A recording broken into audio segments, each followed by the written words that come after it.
Kalau dalam rangka ini mensyukuri dan ingin publik tahu gitu ya, kenapa nggak sekalian kalian syukuran di rel kereta api misalkan? Setelah baca Yasin langsung masuk surga tuh. Puff.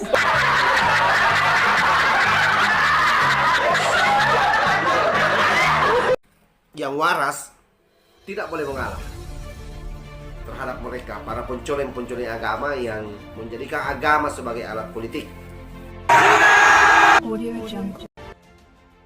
Selamat malam para mantan, selamat malam untuk semua kekacauan yang pada akhirnya kita jadi tahu siapa biang keroknya. Cerita orang-orang yang ngaji di jalan trotoar Malioboro yang sebelumnya viral di mana-mana dan membuat kita jadi bertanya-tanya, ini kelompok apa? Tujuannya apa? Sekarang kita jadi tahu. Ternyata penyelenggaranya, panitianya, orang yang bertanggung jawab adalah Narko Abu Fikri. Dari segi nama aja, kalau ada abu-abunya itu biasanya emang cukup mencurigakan. Biasanya adalah orang-orang yang lebih dulu mendahului kita. Biasanya gitu ya.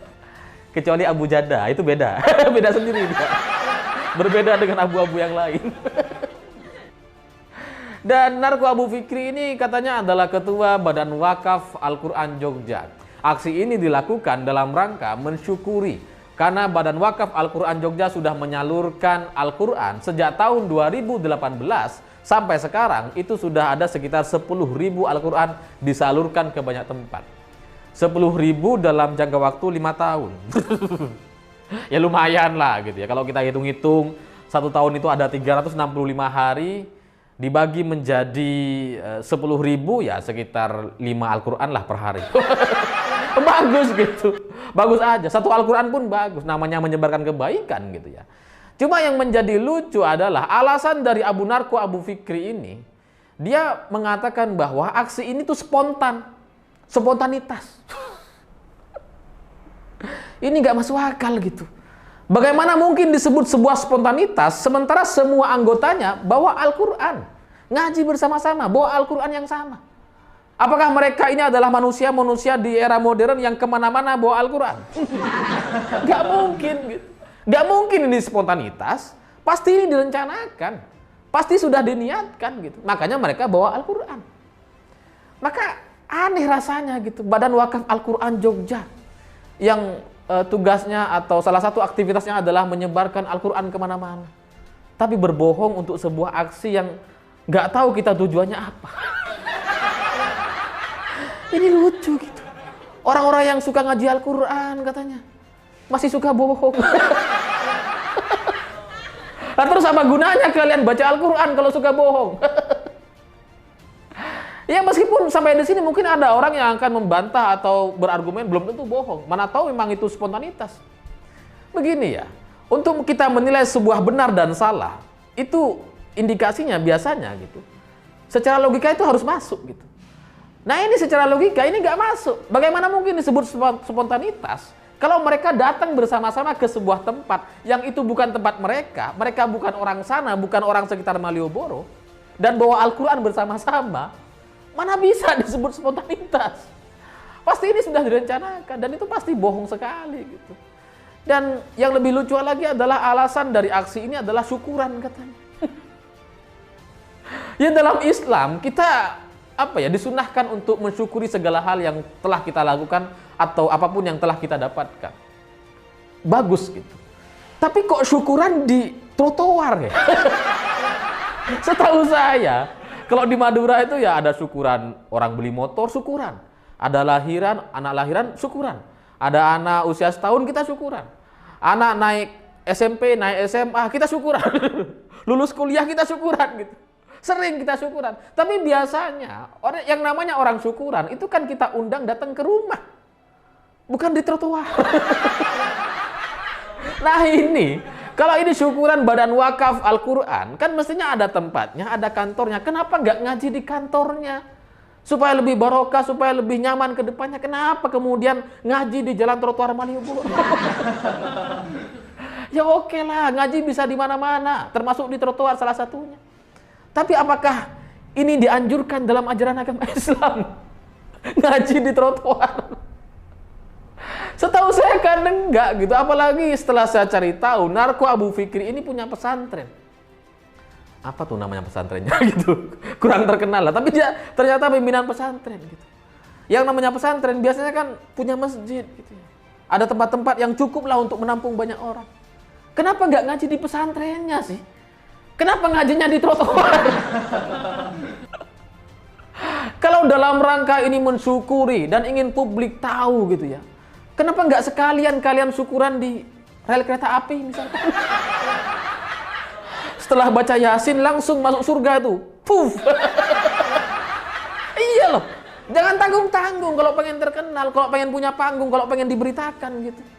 Ngaji aja di rel kereta api. Gimana ide saya? Bagus kan? Syukuran dalam rangka tujuan masuk surga. Bisa itu gitu. Mungkin ya, saya nggak tahu juga surga itu bisa nggak tuh dengan cara kayak gitu.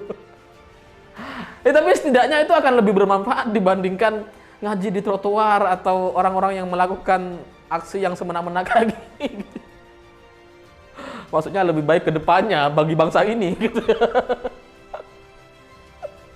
Dan setelah saya cari tahu lagi gitu soal Narko Abu Fikri ini, akhirnya saya juga jadi tahu bahwa ternyata Badan Wakaf Al-Quran ini itu masih bisa dipertanyakan gitu. Beneran ada nggak nih Badan Wakaf Al-Quran Jogja ini? Kalau logonya sih ada gitu. Tapi ketika mereka melakukan donasi, menjaring donasi, itu yang digunakan adalah rekening dari Narko Abu Fikri. Biasanya kan kalau badan wakaf itu ada rekening pribadi, rekening badan wakaf gitu. Bukan rekening pribadi atas nama orang lain. Gitu. Nah ini kalau ngambil donasi, itu pakai rekeningnya Narko Abu Fikri. Ini patut dicurigai gitu. Dan tebakan saya soal alumni 212 itu benar ternyata. Ternyata Narko Abu Fikri ini adalah alumni 212. Dan lebih dari itu dia adalah orang yang sejauh ini dari catatan saya, dia adalah orang yang memuja khilafah, yang kemana-mana bawa bendera HTI, sampai kemudian di kereta api foto pakai bendera HTI. Ya kayak ginilah orang-orang yang merasa bahwa di Indonesia mereka bisa melakukan apapun itu. Karena nggak pernah dilarang. Sehingga merasa boleh melakukan apa saja. Termasuk ngaji di trotoar. Besok-besok mungkin mereka akan ngaji di kereta atau di bus atau di mana gitu untuk bikin aksi gitu. Dan saya lihat akun Instagram atau akun sosial media dari Narko Abu Fikri ini lucu-lucu gitu. Lucu-lucu karena ketika aksi 212, ya 212 sendiri udah lucu sih. Tapi ketika ngeliat postingannya yang dia menganjurkan agar kita itu korbankan gajimu, korbankan laba usahamu, kita bergerak bersama kepada 212 dan menuju menyatukan umat muslim di Jakarta. Ada tuh bannernya gitu. Ini lucu banget gitu. Korbankan gaji, korbankan laba dengan tujuan menyatukan muslimin Indonesia. Bagaimana caranya menyatukan umat Islam atau muslimin di Indonesia dengan cara berdemo di Jakarta lewat 212? Gimana caranya? Lawang 212 itu demo kepada Ahok. Demo ke Ahok kok disebut sebagai penyatuan umat muslim. Emangnya Ahok itu nabi bagi kalian atau gimana gitu? Lah kok dianggap sebagai aksi persatuan umat Islam? Aneh-aneh aja gitu. Dan di postingan yang lain kita juga jadi lihat bahwa ada juga orang-orang HTI dari MUI Depok yang memuji dan menganggap bahwa HTI itu adalah gerakan yang benar dan tidak boleh kita musuhi katanya. MUI Depok, catat nih. Mana tahu memang orang-orang HTI juga itu orang-orang MUI gitu. Tapi dari kejadian ini dengan aksi yang viral di mana-mana ini kan menjadi tamparan atau pesan kepada pemerintah bahwa ternyata HTI yang sudah kita bubarkan gitu ya. Ternyata secara aksi mereka masih ada tuh. Masih melakukan aksi-aksi dengan pemikiran-pemikiran yang sama dan sikap-sikap atau sifat yang sama gitu. Salah satunya adalah ini. Mereka ngaji di trotoar, sholat di jalan raya. Ini contohnya gitu. Mereka merasa bebas melakukan apa saja. untuk menyuarakan dakwah, menyuarakan apa namanya aksi-aksi ibadah gitu ya. Tujuannya apa? Ya tanya kepada mereka gitu. Nanti kalau saya bilang takutnya dibilang fitnah. Tapi ya dengan kita melihat orang-orang yang ngaji di trotoar Jalan Malioboro, kita akhirnya kan jadi tahu bahwa mereka itu selama ini nggak berubah. Masih mirip seperti orang-orang HTI gitu. Orang-orang HTI itu ya kayak gini gitu. Yang di bis dia ngaji. Ya bebas sih. Ngaji di mana-mana aja boleh sih. Cuma ya kenapa harus segitu menampakkannya gitu. Sebegitu pamernya gitu. Dan bagi Narko Abu Fikri yang beralasan bahwa ini cuma 10 menit kok. Ini kita ngaji cuma Yasin kok katanya. Ya bagi saya ini bukan soal 10 menit dan soal Yasinnya gitu. Bagi saya ini soal aksinya gitu. Bahwa aksi ini adalah aksi yang coba melawan tata budaya atau kebiasaan masyarakat kita. Di Jogja, di Malioboro yang biasanya kita datang untuk belanja, untuk wisata, dan itu bukan tempat orang Islam gitu ya. Yang kita datang dari berbagai tempat untuk wisata kuliner, wisata pemandangan gitu, dan budaya. Ini sekarang dihadapkan dengan isu SARA gitu. Yang seolah-olah dikuasai sama kelompok-kelompok mereka. Dan Narko Abu Fikri ini ternyata emang orang Jogja gitu. Dia punya pesantren di Jogja, di Sleman. Dan kelompok-kelompok ini adalah kelompok-kelompok orang yang nampaknya memang ada di Jogja. Ini menjadi PR bagi kita semua hari ini gitu. Karena selain karena HTI masih ada dan eksis, gerakannya masih terus berlanjut atas nama-nama baru gitu ya. Bersembunyi di balik Badan Wakaf Al-Quran dan sebagainya. Di sisi lain, ini juga jadi PR bagi pemerintah Jogja gitu. Ini bagaimana cara kalian menangani orang-orang yang kayak gini?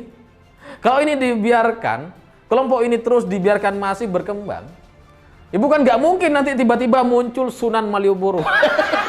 Bisa saja gitu.